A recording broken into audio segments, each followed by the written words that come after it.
저는 솔직히 이 서비스를 보고 너무 좋은 서비스다 라는 생각이 들었습니다. 근데 이게 조금 일부 잘못된 분들이 예전에 좀 과다하게 신고하는 경우들이 많이 있었어요. 이게 얼마만큼 국세청에서 중요하게 생각을 하고 있냐면, 국세청에 로그인을 하면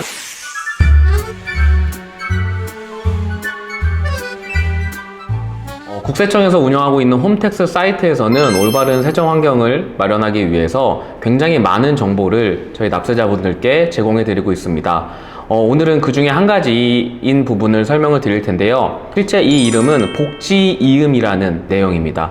낯설게 느껴지실 것 같습니다. 왠지 복지랑 연관되어 있을 것 같고 뭐가 이어져 있다는 거지? 라는 생각이 드실 텐데, 복지이음의 그냥 뜻은 전국민 고용보험 확대 정책과 맞물려 있습니다. 근로자로 등록이 되어 계신 분들은 고용보험이 당연히 등록이 되어 있죠. 반면에 일용직을 하시면서 일용급여를 받으시거나 아니면 프리랜서나 3.3 사업소득자로 소득을 받으시는 분들은 고용보험에 대한 부분들이 누락이 되어 있었던 게 사실입니다. 이러한 소득에 대한 자료를 납세자분들 뿐만 아니라 사업체를 운영하시는 대표님들께서도 조금 더 쉽고 간편하게 제출을 하고 서로 확인할 수 있는 그러한 사이트라고 보시면 좋을 것 같습니다.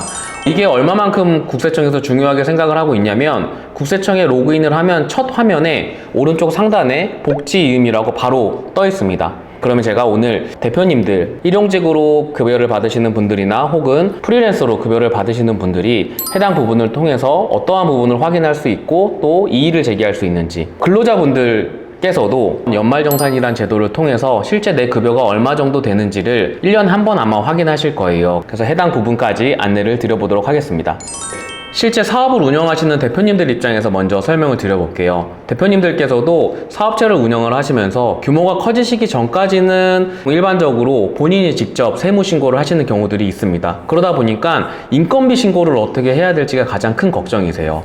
4대 보험을 저희가 등록을 하는 직원들이야 근로계약서도 작성을 하시고 4대 보험공단에 취득신고를 하셔서 등록을 하시게 되지만, 간혹 가다 오는 일용직으로 저희가 고용을 하시는 분들이나 혹은 특정한 프로젝트 때문에 저희가 고용을 하는 이러한 프리랜서 분들 같은 경우에는 이 인건비 신고를 해야 되나 많이 고민이 되셨을 텐데요. 지금 이 홈택스 복지이음 사이트에 들어가시면 해당 부분들을 바로 간편하게 신고하실 수 있습니다. 앞서 설명드린 것처럼 이 사이트에 들어가시게 되면 근로자의 성격에 따라서 어떠한 급여를 내가 지급을 하고 있는지 먼저 선택을 하시면 되고요. 두 번째로는 그 급여를 받아가시는 분의 인적사항을 등록을 하시게 됩니다.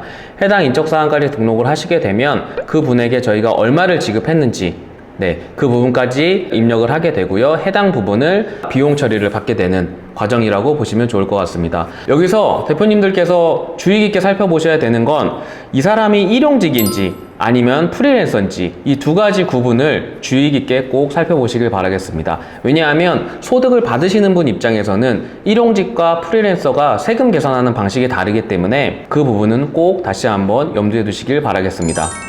이제 받으시는 분들 입장에서 좀 설명드려 볼게요. 3.3, 프리랜서라고 하죠. 근데 프리랜서라고 하면 보통 어떠한 환경에서 근무하실 것 같으세요? 재택근무를 한다거나 실제로 저희가 가장 쉽게 보실 수 있는 3.3으로 프리랜서 분들 같은 경우에는 요즘은 라이더 분들 있죠. 배달해 주시는 분들. 그분들도 프리랜서 3.3을 받고 계시고, 골프장에서 일하시는 캐디분들, 그분들도 마찬가지로 사업소득으로 이제 급여를 신고를 하고 있는 상황입니다. 이런 분들을 제외하고도 퀵서비스라든지 프리랜서의 형태를 가지고 급여를 받으시는 분들이 많이 있으신데, 이 복지이음이 나온 이 이면의 내용을 조금 설명을 드려볼게요. 뭐냐면, 예전에는 사업체를 운영하시는 분들이 예를 들면 김주현이라는 사람의 인적사항을 다 알고 있잖아요. 그럼 실제로 내가 준 거는 100만 원인데 내가 신고는 막 200만 원으로 해버렸던 적이 있었어요. 본인이 세금을 조금 내려고. 그러다 보니까 이제 실제로 내가 100만 원을 받는 사람이 150만 원이 신고됐다고 하는데, 이게 내가 150만 원이 벌었나? 이거를 보통 1년 단위로 저희가 한 번씩 소득세 신고를 하다 보니까 잘 기억이 안 나잖아요.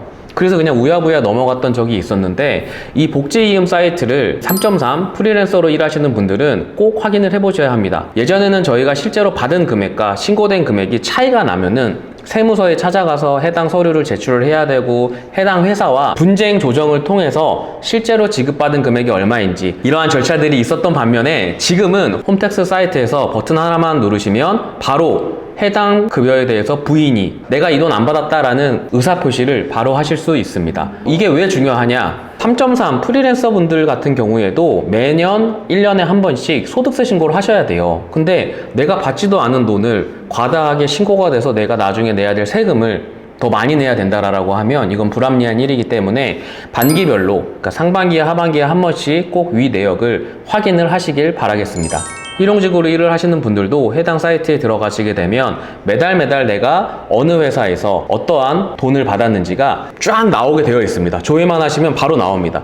그러한 부분들을 통해서 나는 이 회사에서 내가 10만 원 받았는데 왜 나한테 15만 원 줬다고 써져 있지? 라고 하는 부분들이 간혹 실수로 있으실 수 있으세요. 그래서 해당 부분들을 다시 한번 꼭 챙기셔서 실제로 내가 내야 되는 세금을 절세할 수 있는 방법들을 본인이 직접 한번 더 확인을 해보시길 바라겠습니다.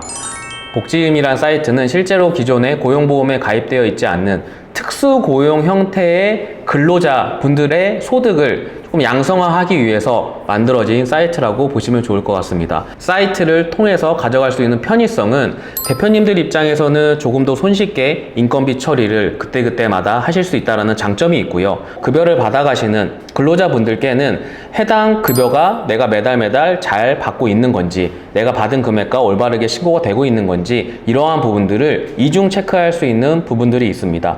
또 세 번째로는 일반 근로자분들 같은 경우에도 1년에 한 번 연말정산을 통해서 내가 얼마를 벌고 있는지 소득에 대한 부분들을 확인하는 것도 중요하지만 시기적절하게 내가 상반기에 얼마 정도 급여가 신고가 되었는지, 내가 짜임새 있게 경제적으로 운영을 하고 있는지에 대한 부분들도 다시 한번 확인을 해보시는 계기가 되셨으면 좋겠습니다.